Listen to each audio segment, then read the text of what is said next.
ماشاء اللہ لا حول ولا قوۃ الا باللہ العلی العظیم۔ اعوذ باللہ من الشیطان الرجیم، بسم اللہ الرحمن الرحیم۔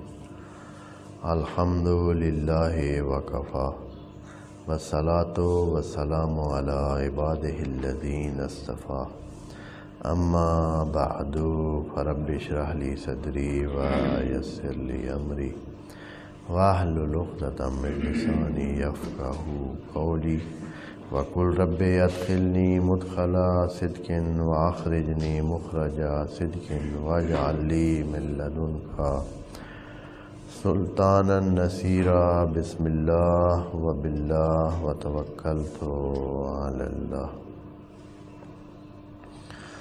قال اللہ تبارک و تعالی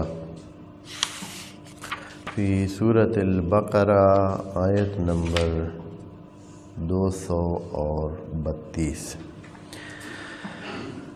اعوذ باللہ من الشیطان الرجیم، بسم اللہ الرحمن الرحیم۔ وَإِذَا طَلَّقْتُمُ النِّسَاءَ فَبَلَغْنَ أَجَلَهُنَّ فَلَا تَعْضُلُوهُنَّ أَنْ يَنكِحْنَ أَزْوَاجَهُنَّ إِذَا تَرَاضَوْا بَيْنَهُم بِالْمَعْرُوفِ ذَلِكَ يُوعَظُ بِهِ مَنْ كَانَ مِنْكُمْ يُؤْمِنُ بِاللَّهِ وَالْيَوْمِ الْآخِرِ ذَلِكُمْ أَزْكَىٰ لَكُمْ وَأَطْهَرُ وَاللَّهُ يَعْلَمُ وَأَنْتُمْ لَا تَعْلَمُونَ۔ صدق اللہ العظیم۔ اس آیت کے بارے میں جو کہ طلاق کے حوالے سے ہے، کچھ محتویات یقیناً پچھلی آیات میں بھی بیان ہو چکے ہیں، اور اس آیت میں بھی بات طلاق کی ہی ہے، اور اشارات کچھ ہم پہلے بیان کر چکے ہیں، لیکن ہم اس آیت کی اہمیت کے پیش نظر آج ایک دفعہ پھر اس کو تاکیداً دیکھ لیتے ہیں، اور وہ باتیں جو پچھلی آیات سے مربوط ہیں اور اس آیت میں بھی ہیں، کچھ ان کو ریویو شامل کر کے اس آیت کو ایک دفعہ پھر ہم نظر سے گزارتے ہیں، تاکہ آپ دوستوں کے ذہن میں معاشرے کا بہت مہم مسئلہ اور بھی مستحکم ہو جائے۔ اور چونکہ اس مسئلے کو بہت سرسری لیا جاتا ہے، اور عام طور پر عوام اپنے اس زور بازو کی بنیاد پر مسائل کو حل کر رہے ہوتے ہیں، اپنے عقل کے زور پر مسائل کو حل کر رہے ہوتے ہیں، اپنے علم کے زور پر مسائل کو سیٹ کرنے کی کوشش کر رہے ہوتے ہیں، اور اپنے احکام اپنے ذہن کے مطابق طے کر رہے ہوتے ہیں۔ لیکن خدا کریم کی تاکید جو ان مسائل میں موجود ہے، اور خصوصاً جب کوئی خاتون طلاق یافتہ ہو جاتی ہے تو معاشرے میں ایک بہت بڑا بگاڑ پیدا ہو جاتا ہے۔ اس کو سیٹ کرنے کے لیے، اس کو متعادل انداز میں دوبارہ اپنے اس روٹین میں لانے کے لیے خدا کریم نے طلاق کے بارے میں بہت سخت قسم کی گائیڈ لائن دی ہیں۔ پہلے تو یہ ہے کہ طلاق واقع ہونے سے بچنے کے لیے خدا کریم نے سخت قسم کے سٹیپ رکھے ہیں کہ یہ کام ہونا نہیں چاہیے، اس لیے کہ اس ایک کام سے بہت ساری خلا پیدا ہو جاتی ہے، بہت سارے مسائل پیدا ہو جاتے ہیں، اور اس مسئلے کو اگر کہیں مجبوراً رکھ بھی دیا جاتا ہے اور ہو جاتا ہے، اور یہ انسانوں کے لیے خدا کی طرف سے خاص کرم ہے۔ بعض اوقات ابھی میں آپ کو بتاتا ہوں، بعض معاشروں میں طلاق کا کوئی وہ نہیں ہے، سلسلہ نہیں ہوتا ہے، طلاق ہے ہی نہیں۔ بعض ایسے بھی مذاہب ہیں، ان کی سوچ میں طلاق نہیں ہو سکتی، اب پھر کیا کیا جا سکتا، زندگی بس یہی ہے، اسی کے ساتھ ہے، اور چاہے یا نہ چاہے رہنا ہے۔ طلاق والی کوئی وہ صورتحال نہیں ہے۔ اور اس طرح خدا کریم دے بھی سکتا تھا حکم، جیسے کہ اس نے اس مسئلے کو اتنا وہ بنایا ہے کہ بھائی یہ نہ ہو، کوشش کرنی چاہیے کہ یہ نہ ہو، اتنے سٹیپ رکھے ہیں، اتنی شرطیں رکھ دی ہیں، تو اس سے یہ بھی ہو سکتا تھا کہ خدا کریم یہ کہہ دے کہ بس یہ اب کام نہیں ہونا ہے، اب پہلے سوچ کے کریں۔ جیسے کہ ابھی خدا نے تو پھر بچا دیا ہے، بعض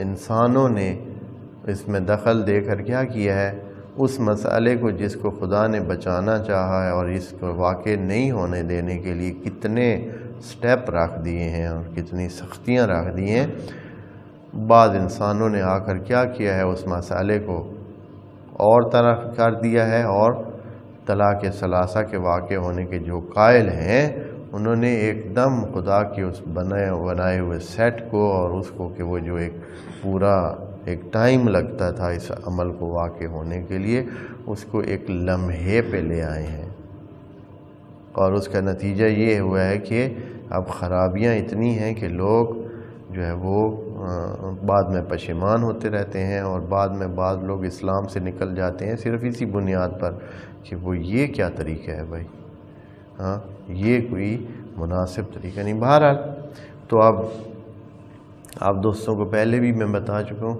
کہ کتنے ملکوں میں، اسلامی ملکوں میں اس مسئلے کے ختم کرنے کے لیے خدا کی طرف نہیں گئے ہیں، مزید انسانوں کی طرف گئے ہیں، اور انسانوں نے قانون بنا دیے ہیں کہ جو 3 طلاقیں دے گا اس کو 1 سال کی قید ہوگی۔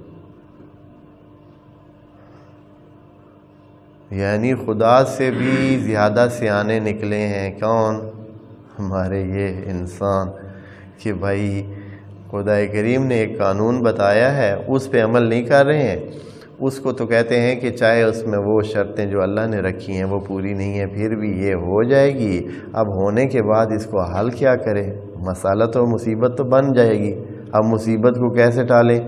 تو مصیبت کو ٹالنے کے لیے کتنے ملکوں میں قانون ہے کہ جو ایسا کرے گا، اسلامی ملکوں کی بات کروں تو اس کو کیا دیے جائے گا جی 1 سال قید۔ پاکستان میں بھی یہ قانون بننے کی طرف جا رہا ہے اور کوششیں ہو رہی ہیں، بل بنا ہوا ہے، صرف یہ ہے کہ اس کو پارلیمنٹ پہ پیش کر کے اس کو پاس کرانا ہے۔ تقریباً اس طرف جو ہے نا کافی حد تک پیش رفت ہو چکی ہے۔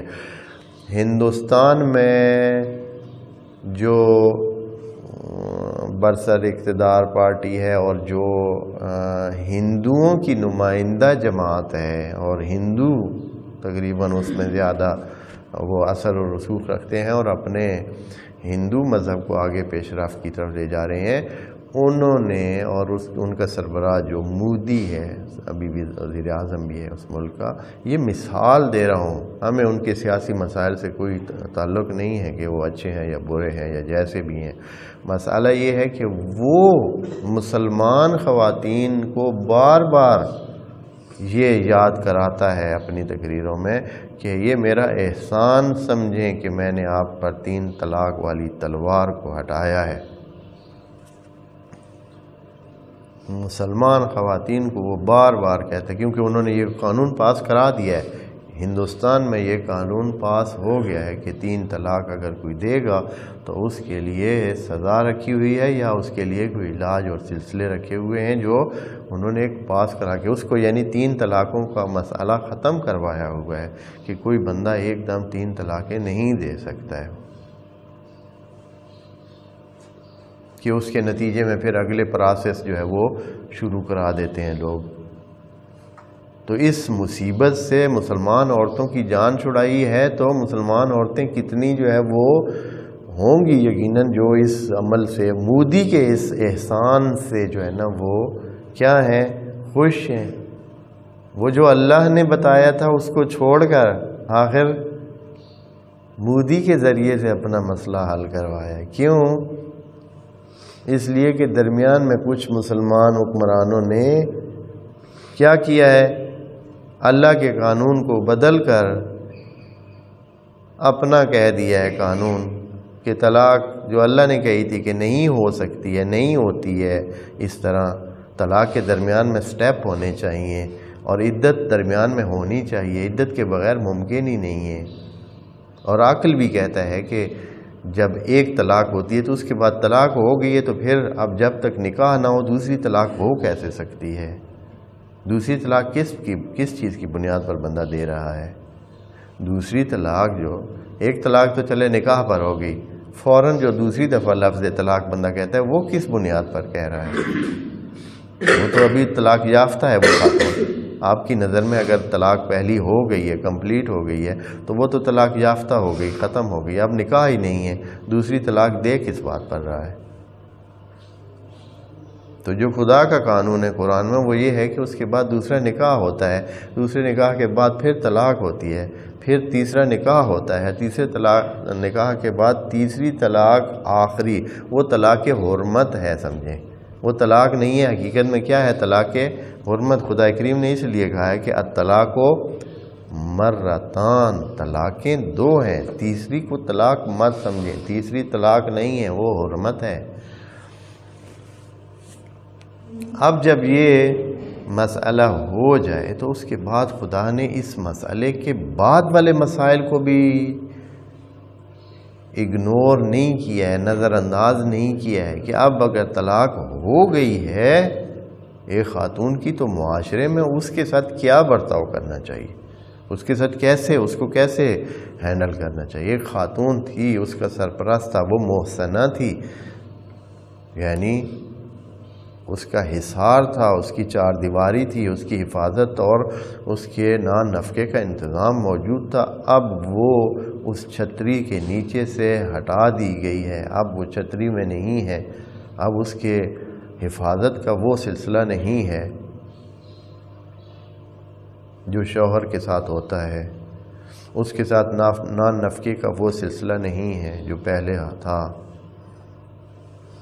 ماں باپ نے بھی جب ایک دفعہ شادی کر دی ہے تو اب دوسری بار اس کو رکھنے کے لیے اضافی احسان کرتے ہیں، وہ ایک نیچرل سلسلہ نہیں ہوتا ہے۔ دوسری دفعہ اگر خاتون گھر میں واپس جاتی ہے تو وہ اضافی ایک قسم کی ایثار ہے اگر کوئی اس کو رکھیں تو، نہیں تو رکھتا کوئی بھی نہیں ہے۔ یعنی ایک چیز قاعدے کے خلاف ہے کہ خاتون جس کی شادی ہو جائے وہ پھر دوبارہ کدھر جائے؟ اپنے میکے میں جا کر رہنے لگ جائے اور وہاں رہنا چاہے، یہ قاعدے کے مطابق نہیں ہے۔ اگر کوئی رکھتے ہیں تو احسان ہوتا ہے، یعنی اضافی ان کو ایک قسم کی قربانی دینی پڑتی ہے اور دیتے ہیں اگر کوئی دیتے ہیں تو اس بندے کا کیا کیا جائے؟ اللہ تو نے اس بندے کے لیے کیا حال رکھا ہے؟ تو خدا کریم کی یہ آیت جو ابھی ہم پڑھنے جا رہے ہیں، اس آیت سے یہ لگتا ہے کہ خدا کریم نے اس کو پہلے سے زیادہ کھل دی ہوئی ہے خاتون کو۔ پہلے اس کو اتنی چھوٹ نہیں تھی، پہلے یہ تھا کہ اس کے ولی اس کا نکاح کروائیں گے، کیونکہ پچھلی آیت میں ہم پڑھ چکے ہیں کہ وَلَا تُنْكِحُوا الْمُشْرِكِينَ، مشرکین کو اپنی کیا نہ دیں، اپنی جو بہنیں اور بیٹیاں ہیں ان کے نکاح ان کے ساتھ نہ کروائیں، تو ان کے سرپرستی میں یہ کام ہو رہا تھا۔ لیکن خدا کریم نے طلاق کے بعد اب عورت کو خود اختیار دے دیا ہے کہ اب تمہیں سرپرستوں کی ضرورت نہیں ہے، اب تم نے یہ کام ان کے ساتھ کرو، ان کے ساتھ مل کر کرو تو اپنی جگہ، لیکن اختیار ٹوٹل آپ کے اپنے پاس ہے کہ آپ اپنا فیصلہ خود کر سکتی ہیں آزادی کے ساتھ، جدھر بھی چاہیں، جہاں چاہیں، جیسے مناسب چاہیں تو آپ یہ کام کریں۔ معروف کی شرط لگا کر عقل مندی کا درس دیا ہے خدا کریم نے، یہ کہا ہے کہ ایسا کام مت کرو جس سے ہر کوئی آپ پر انگلیاں اٹھا رہا ہو کہ یہ اس نے کیسے کام کیا ہے، یہ معروف نہیں ہے۔ اگر کوئی کسی کام پر عقل مندوں کی انگلیاں اٹھ رہی ہیں اور وہ اس کی طرف یہ بات کرتے ہوئے نظر آتے ہیں کہ اس نے کوئی اچھا کام نہیں کیا ہے تو یہ معروف نہیں ہے۔ خدا کریم نے معروف کی شرط لگا کر خاتون کو جو متعلقہ ہے کھلی چھوٹ دے دی ہے، اور پھر کتنی سختی سے آگے اپنے احکام کے حوالے سے، اور دوسری آیات میں نہیں ہے، آپ انشاءاللہ دیکھتے ہیں خدا کریم اپنے جو اس کی مخالفت کرتے ہیں ان کے لیے جہنم کا وعدہ دیتا ہے. ایک دفعہ کہہ دیا کہ ان کے لیے جہنم ہے، ان کے لیے عذاب علیم ہے ان کے لیے. لیکن یہ جو اتنی سختیاں اور اتنی کہ بھائی ذرا بچنا، ذرا دھیان کرنا، جان لو، خبردار رہو کہ یہ بات خدا کا قانون ہے اور اس کے مذاق مت اڑانا، اس کے ساتھ دھیان سے برتاؤ کرنا. یہ اتنی باتیں اس طلاق کے مسئلے میں پچھلی آیت میں بھی پڑھا تھا کہ 7 تاکیدیں لگی ہوئی تھیں، تقریباً 7 تاکیدیں لگی ہوئی تھیں اس بات پر کہ اس چیز کو سیریس لیں. آپ کو پچھلی آیت پڑھ کے وہ ساری ایک ایک کر کے، اس آیت میں بھی اسی طرح خدا کریم نے بڑی تاکید کی ہوئی ہے. اور کم از کم یہاں یعنی انسان کی تاکید کی وہ لیول جو کہ اس میں بھی حتی بعض اوقات نہیں نظر آتی ہے کہ انسان کے عقل کا معیار قرار دے دیا ہے کہ بے عقل ہوگا تو وہ دوسری طرف جائے گا، عقل مند ہوگا تو وہ ادھر آئے گا. علم کا تقاضا یہی ہے کہ یہی کیا جائے جو اللہ بتا رہا ہے. اور یہ بھی بتا دیا کہ اے انسانوں آپ اپنے اسٹیمیٹوں پہ مت جانا، آپ کو سمجھ نہیں ہے. وَأَنْتُمْ لَا تَعْلَمُونَ کہہ کر اللہ نے انسان کی کسی قسم کی آرگیومنٹ، کسی قسم کی وہ جو دلیلیں دیتے ہیں کہ بھئی اچھا یہ ہوگا تو فلاں ہو جائے گا، یہ کریں گے تو فلاں ہو جائے گا، شادی اگر اپنی اس کی جو متعلقہ خاتون ہے اس کی شادی ہونے دی تو پتہ نہیں ہمارا فلاں ہو جائے گا اور یہ ہو جائے گا، یہ فلاں والے یہ سمجھیں گے اور فلاں والے وہ سمجھیں گے، اور اس طرح کی باتیں. تو خدا کریم نے کہا ہے کہ یہ اپنی جہالت اپنے پاس رکھو. وَأَنْتُمْ لَا تَعْلَمُونَ کہہ کر اللہ نے یہ ایک دم کہہ دیا ہے کہ آپ لوگ جاہل ہیں، آپ کو ساری معلومات نہیں ہے. میں جانتا ہوں، میں نے بنایا. دیکھیں ابھی ایک دفعہ پھر سے اس کو پڑھتے ہیں. وَإِذَا طَلَّقْتُمُ النِّسَاءَ جب آپ نے طلاق دے دی عورتوں کو. بات پوری سمجھ آ گئی تھی اللہ، یہاں بات ہمیں سمجھ آ گئی ہے نا کہ طلاق دے دی تو، لیکن اللہ نے اس چیز کو مد نظر رکھتے ہو کہ مسلمان یہ اپنے راستے سے پھر جائیں گے، اور چونکہ مسلمان شخصیت پرست ہوتے ہیں، کسی شخصیت کے کسی کام کی وجہ سے ساری اپنا دین ہی جو ہے نا وہ کیا کر دیں گے، بگاڑ دیں گے. ویسے آپ دوستوں کو میں نے کہا کبھی اس پر ہوم ورک کریں، سوچیں یہ جو ہمارے اختلافات ہیں دین کے حوالے سے کوئی اختلاف نہیں ہے ہمارا. دین یعنی جب تک رسول خدا تھے صرف دین تھا، صرف دین تھا، قرآن تھا، کتاب تھی، کعبہ تھا، نماز تھی، حج تھی، زکوٰۃ تھی، دوسرے تیسرے سلسلے، کوئی اختلاف نہیں ہے. جو مسلمانوں میں اختلاف ہے وہ شخصیات کی وجہ سے ہے. وہ اس کو برا سمجھتا ہے، وہ اس کو برا سمجھتا ہے، وہ اس کو اچھا سمجھتا ہے، وہ اس کو پیروکار ہے، وہ اس کو اچھا سمجھتا ہے. ان کے بعد پہلا دین میں نہیں ہے اختلاف، اختلاف شخصیات میں ہے.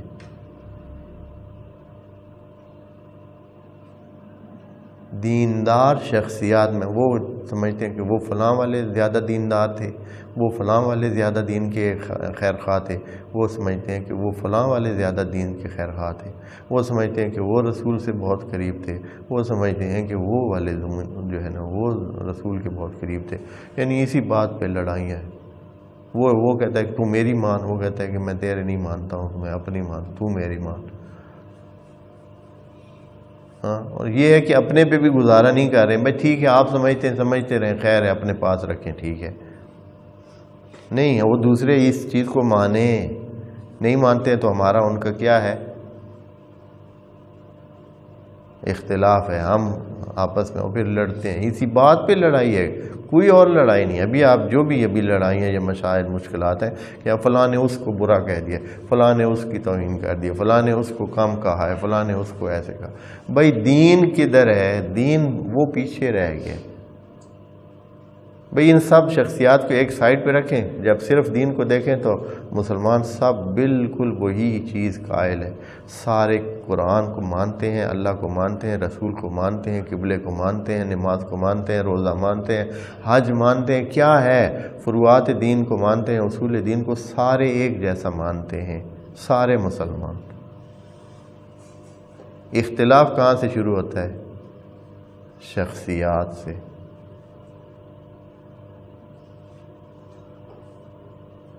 خوب یہ چیز ہے جس کی وجہ سے سارے مسئلے خراب۔ اور یہ جو ابھی یہی طلاق کا مسئلہ ہے، اس میں اختلاف، فقہی اختلاف کیوں ہے؟ فقہی اختلاف اسی وجہ سے کہ کسی جو ایک شخصیت کو مانتے ہیں مثال کے طور پر، وہ ان کے مطابق فتویٰ دیتے ہیں کہ بھائی چونکہ اس بندے نے یہ عمل کیا تھا اور کہا ہے کہ طلاق ایسے ہوتی ہے تو اس طرح کرنا ہے، اور جو دوسرے ہیں وہ کہتے ہیں چونکہ قرآن میں ایسے ہے تو ہم اس طرح چلیں گے، چونکہ وہ اس شخصیت کو نہیں مانتے۔ صرف ایک شخصیت کی وجہ سے یہ، اسی طرح بیسیوں مسائل شخصیات کی وجہ سے آگے اختلاف ہو گیا ہے، خود دین میں اختلاف نہیں ہے۔ قرآن آج بھی اسی لیے پرماننٹ کتاب ہے، یہ ہمیں دکھاتی ہے کہ جو حقیقت ہے وہ یہ ہے، شخصیات کو سائڈ پہ رکھیں، قرآن کو دیکھیں اور اپنا مسئلہ حل کریں۔ یہ جو ابھی خدا کریم تاکید کر رہا ہے شاید اسی لیے ہوا، جب کہہ دیا ہے کہ وَإِذَا طَلَّقْتُمُ النِّسَاءَ، آپ نے طلاق دے دی، پھر دوبارہ یہ کہنے کی کیا ضرورت ہے فَبَلَغْنَ أَجَلَهُنَّ؟ یہ فَبَلَغْنَ أَجَلَهُنَّ کس بات کی دلیل ہے؟ کہ خدا کریم طلاق کو بغیر عدت کے شمار کرتا ہی نہیں ہے، یعنی عدت جہاں نہ ہو وہ طلاق ہے ہی نہیں، اس لیے کہ فَبَلَغْنَ أَجَلَهُنَّ، پھر کیا کریں گے؟ اگر کوئی طلاق دیتا ہے پھر اجل کہاں جائے گی؟ وہ تو ٹائم رکھ ہی نہیں رہا ہے، پہلی طلاق کے بعد فوراً دوسری، دوسری کے بعد فوراً تیسری، ایک ہی لمحے میں 2 سیکنڈ میں 3 طلاقیں ہو چکی ہیں۔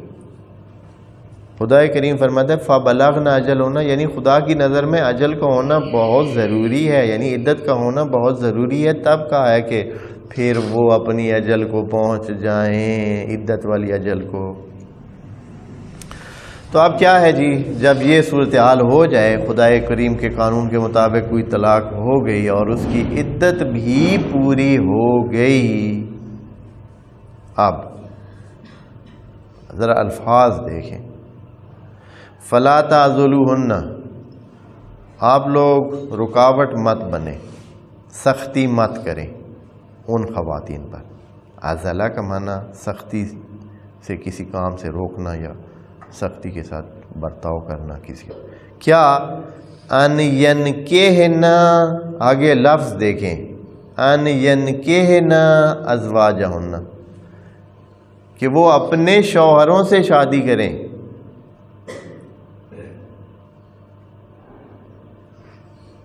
جبکہ جو ابھی رائج امت اسلامی میں، عام امت اسلامی میں جو رائج طریقہ بنائے ہوئے 3 طلاقوں والا، اس میں تو یہ چانس ہی نہیں رہتا ہے۔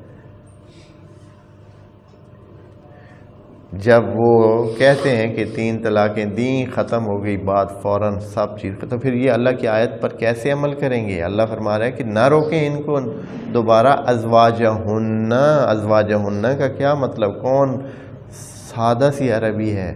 ازواجہن کا پہلا مطلب یہ ہے کہ وہی شوہر جو ان کے پہلے تھے،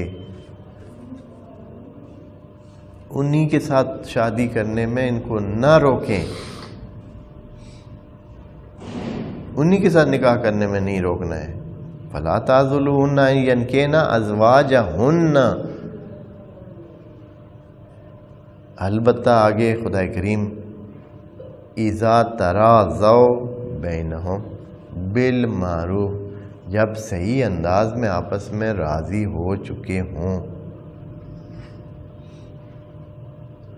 یہ نہیں ہے کہ بس پھر ادھوری رضایت اور راضی نامہ ہوا ہے، ہاں 2-4 بندے اس کو مل کر انہوں نے کہا ہے کہ یار چلیں گزارا کرو، اس کو بھی کہا ہے گزارا کرو، اور پھر گزارا کرتے کرتے پھر ان کی شادی کرا دی ہے، اور پھر ہفتے 2 ابھی نہیں گزرے ہیں کہ ہاں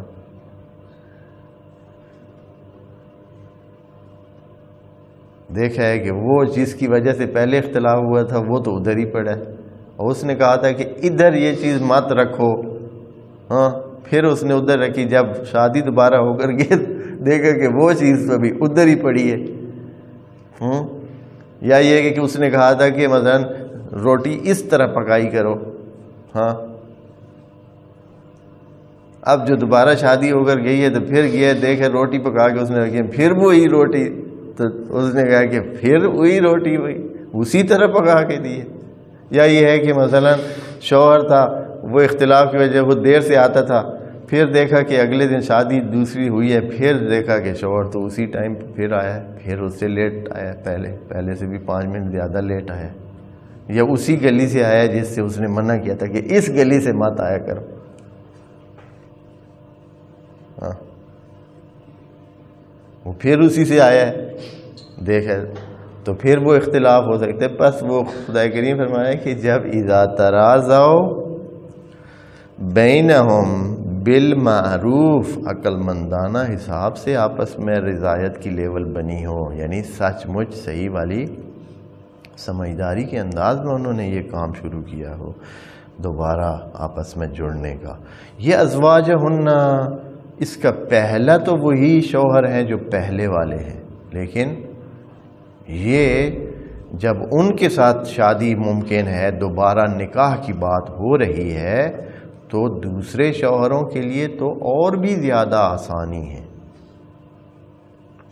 جب خود ان شوہروں سے بھی نکاح ممکن ہے تو اب دوسرے شوہر سے تو نکاح اور بھی زیادہ آسان ہے، اس لیے کہ پہلے نے تو طلاق دی ہوئی ہے، پھر بھی اللہ اجازت دے رہا ہے کہ وہ ان کے ساتھ شادی کرے، تو دوسروں کے بارے میں اگر وہ چاہیں تو پھر ان کی بھی ہے۔ زیادہ سختی کدھر ہو سکتی ہے؟ گھر والوں کی طرف سے یا آس پاس والے لوگوں کی طرف سے؟ اسی شوہر کے ساتھ شادی کرنے میں زیادہ سختی ہو سکتی ہے، یعنی جو مانے ہو سکتے ہیں لوگ اس کے نکاح سے، ان کا کیا دلیل ہوگی؟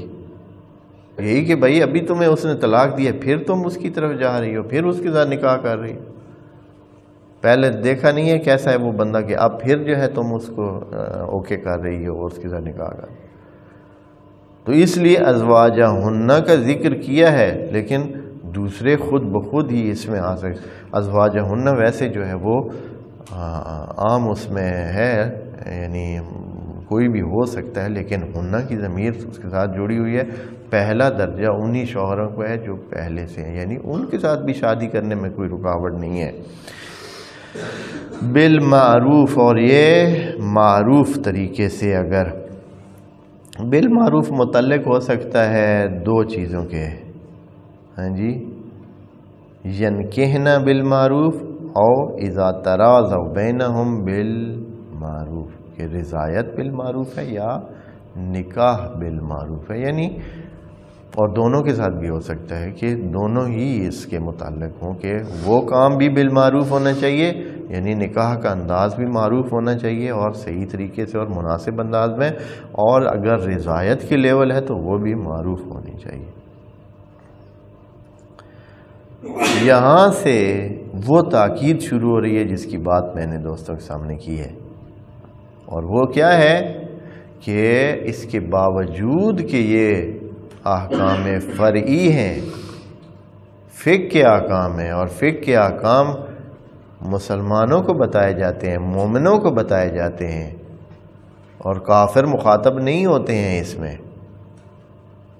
کافروں کو خدا کریم جب بات کرتا ہے تو توحید کی، رسالت کی اور یوم الآخر کی بات کرتا ہے، جب مسلمانوں سے بات ہوتی ہے تو پھر وہ احکام الہی اور تفصیلی احکام اور فقہی احکام بتائے جاتے ہیں، یہ بھی فقہی حکم ہے اور یہ مسلمان مخاطب ہے، لیکن ادھر پھر بھی خدا کریم یہ بتانے کے لیے کہ اس کو لائٹ نہ لیں، اس کو آسان نہ لیں، اس مسئلے کو، ذالکا، یہ جو آپ کو بتایا جا رہا ہے، یہ جو آپ کو بتایا جا رہا ہے، یوعظ بہ من کان منکم، یہ صرف ان کو واعظ ہے، صرف ان کو نصیحت ہے، صرف ان لوگوں کے لیے ہے، من کان منکم یؤمن باللہ، جو آپ میں سے سچ مچ اللہ پر ایمان رکھتا ہے۔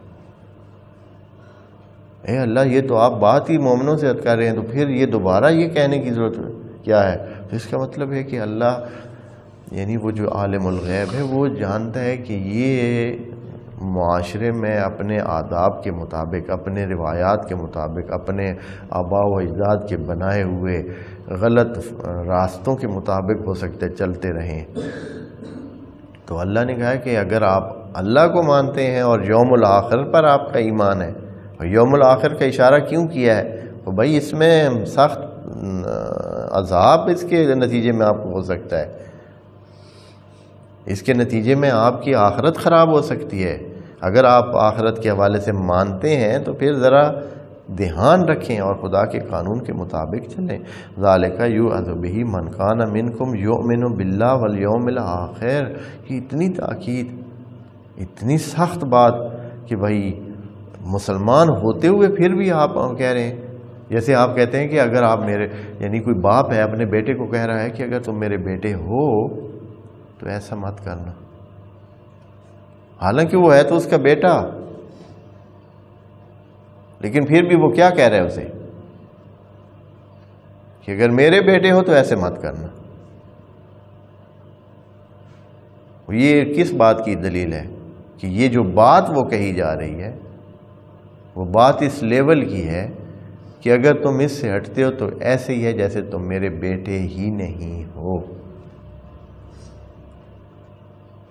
یہاں خدا کریم مومنوں کو کہہ رہا ہے کہ اگر آیا ایمان والو، اگر آپ مومن ہیں تو بس آپ کے ایمان کا ثبوت اس بات سے ہوگا کہ آپ اس قانون کے مطابق چلتے ہیں، یعنی اگر نہیں چلتے ہیں تو ابھی سے جان لیں کہ آپ مومن ہیں ہی نہیں، آپ مسلم ہیں ہی نہیں، کیونکہ بیسک دو ہی تو چیزیں ہیں نا، دو چیزیں مرکزی ہیں ہمارے اعتقادات میں، اصول دین مرکزی ایک ہے، پھر دو ہو جاتے ہیں۔ خدا مبدأ کل ہے ایک، یہ توحید، یہ مین اور مرکزی اصول دین ہے۔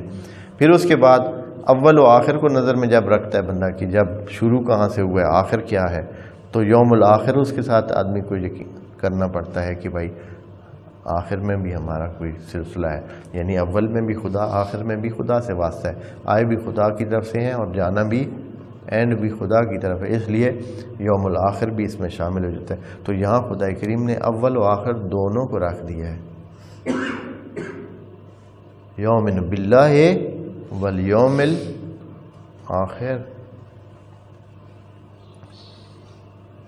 یعنی سرے سے اگر کوئی ایسا ہوا تو سرے سے کافر ہوگا۔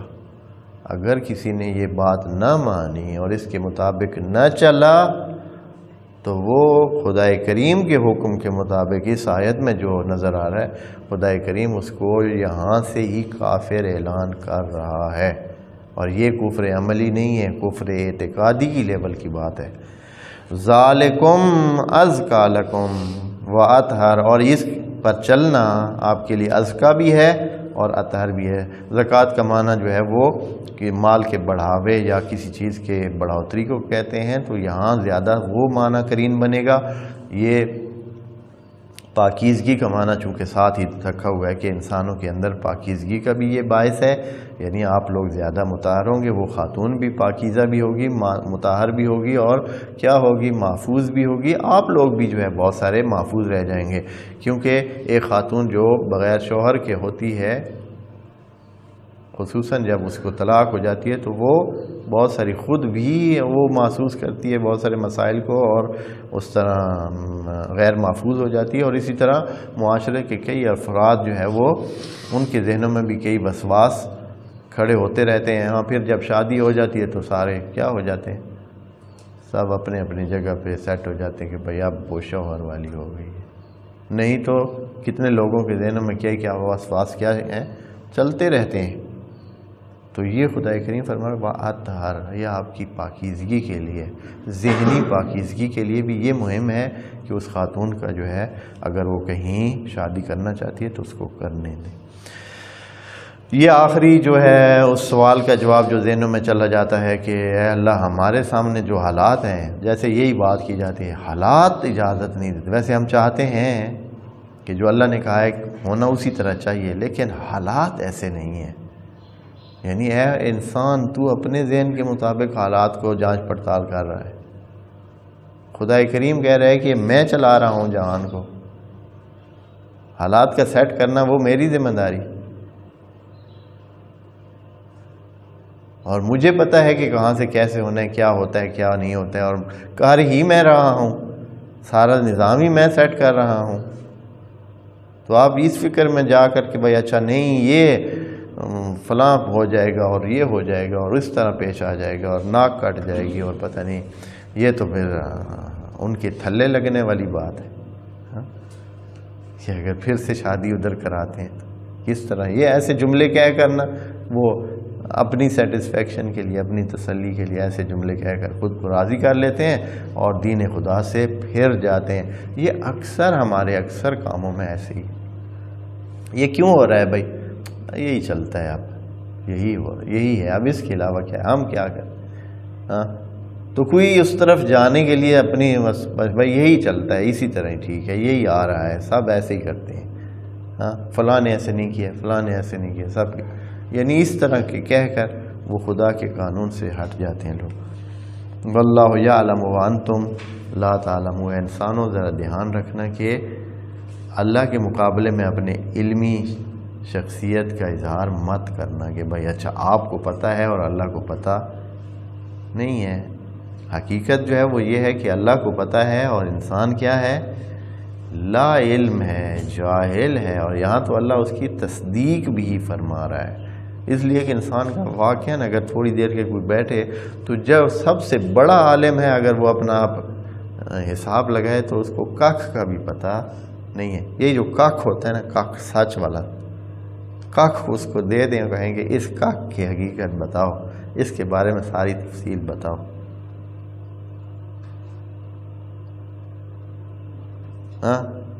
تو کہہ سکتے ہیں کہ اس کاکھ کا بھی، اس تنکے کا بھی علم مکمل کسی کے پاس نہیں ہے۔ سائنسدان اگر تحقیق کریں بھی وہ کہیں گے کہ اب تک ہمیں یہاں اس کے بارے میں اتنی معلومات ہوئی ہیں، اتنا کہہ سکتے ہیں۔ اب یہ کہ بس یہی معلومات ختم ہے اور اس کے بعد اس تنکے کے بارے میں اور کوئی معلومات نہیں ہے، یہ نہیں کہہ سکتے۔ ایٹم کا دل جب چیرا گیا تھا تو اس وقت پہلے انہوں نے دیکھا کہ 3 مشینیں اندر کام کر رہی ہیں۔ آئٹم کس کو کہتے ہیں؟ آپ دوستوں کو بتایا ہوا ہے نا، وہ ذرہ جو آپ کبھی کرن اگر کہیں داخل ہو رہی ہو تو وہاں جو اڑتے ہوئے ذرات نہیں ہوتے، اندھیرے کمرے میں کہیں سے روشنی باہر اندر سے داخل ہو رہی ہو، کرن جو آ رہی ہوتی ہے، اس میں اڑتے ہوئے جو ذرات نظر آتے ہیں نا، وہ آئٹم ہوتا ہے۔ اس کو جب چیرا گیا تو دیکھا کہ اس کے اندر 3 مشینیں لگی ہوئی ہیں اور مشینیں باقاعدہ فکس روٹین کے مطابق کام کر رہی ہیں۔ پھر انہوں نے کہا کہ یہی، بعد میں دیکھا نہیں، اس سے بھی زیادہ ہے۔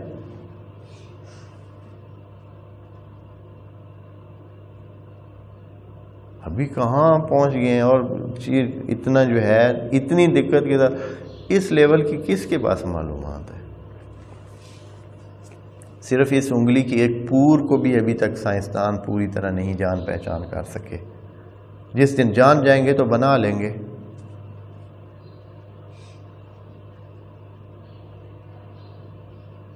نہیں پہنچ سکے، نہیں بنا سکے، نہیں کر سکے۔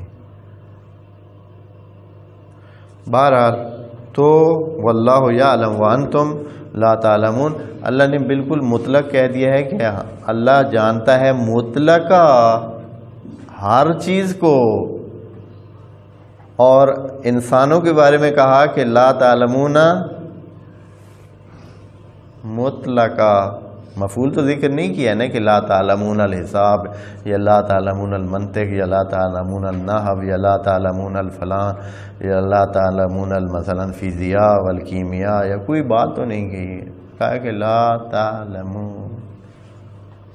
اے انسانوں، آپ سرے سے کچھ بھی نہیں جانتے۔ خدا کریم ہمیں قرآن کی نورانیت عنایت فرمائے۔ والسلام علیکم ورحمۃ اللہ وبرکاتہ۔